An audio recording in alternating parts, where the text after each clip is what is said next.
Участники заседания, руководители 5 министерств – финансов, экономики, здравоохранения, сельского хозяйства и образования высказали свои замечания и предложения по проекту бюджета.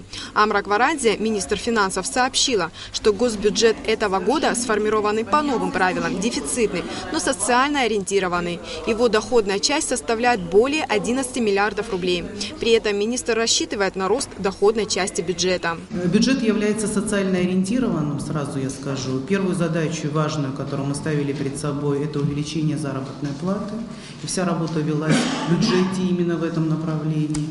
И второй вопрос, естественно, это обеспечение социальной сферы, а именно здравоохранения и образования. Министерство сельского хозяйства просило на свои нужды 105 миллионов рублей, выделили 45 миллионов. Придется отказаться от многих проектов, посетовал министр сельского хозяйства. Если мы ставили 500 проектов, мини-проектов, мы их сокращаем, естественно, на то количество, которое мы располагаем средства. Есть сложности в Министерстве здравоохранения. Обещанные квоты на бесплатное лечение в клиниках России пока не выделены. Все еще не погашены прошлые долги Минздрава перед российскими больницами. Амра Акварандзе сообщила, что из резервного фонда президента предусмотрен лимит в размере 50 миллионов рублей на лечение граждан Абхазии за пределами страны. Депутаты высказались за то, чтобы эта сумма была включена в бюджет Министерства здравоохранения, чтобы пациенты не бегали по инстанциям в поисках необходимой суммы. В свою очередь министр здравоохранения отметил, что требуется подготовить статистику нуждающихся в лечении за пределами Абхазии. Для того, чтобы это все упорядочить, нам нужны четкая статистика, сколько больных и куда выезжать. Я вас уверяю, что пациентов 30-40 могут и здесь лечиться, да, Роман Иванович? Я прав? Второй вопрос, то, что мы сейчас начали договариваться с врачами, которые из Российской Федерации будут приезжать к нам, и здесь на месте вахтенным методом работать, то есть определенная часть тоже еще останется.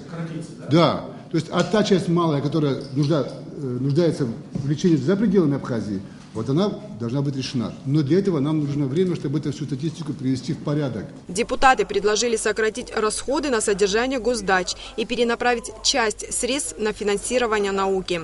Скромные бюджеты Гидрофизического института и Института экологии Академии наук не позволяют вести полноценную научную работу, подчеркнул депутат Беслан Губас. На заседании упоминалась статья закона о науке, согласно которой 3% из собственного бюджета должны перечисляться на науку. В чем нюансы этой статьи, разъяснил представитель президента в парламенте. Статья, на которую ссылается, предусматривает, что не текущее содержание Академии наук в размере 3%, а на финансирование научных разработок и прикладных разработок. То есть сначала для того, чтобы было бы основание ставить вопрос о необходимости выделения этих 3%, Академия наук совместно с Кабинетом министров должны разработать план научных исследований. Этот план должен быть утвержден, программа научных исследований должна быть утверждена. Только потом можно ставить вопрос перед Министерством финансов, чтобы в бюджете отражать эту сумму. После продолжительного обсуждения комитет принял единогласное решение рекомендовать парламенту принять проект бюджета в первом чтении. Елена Лолу, Артур Каландия, Абхазское телевидение.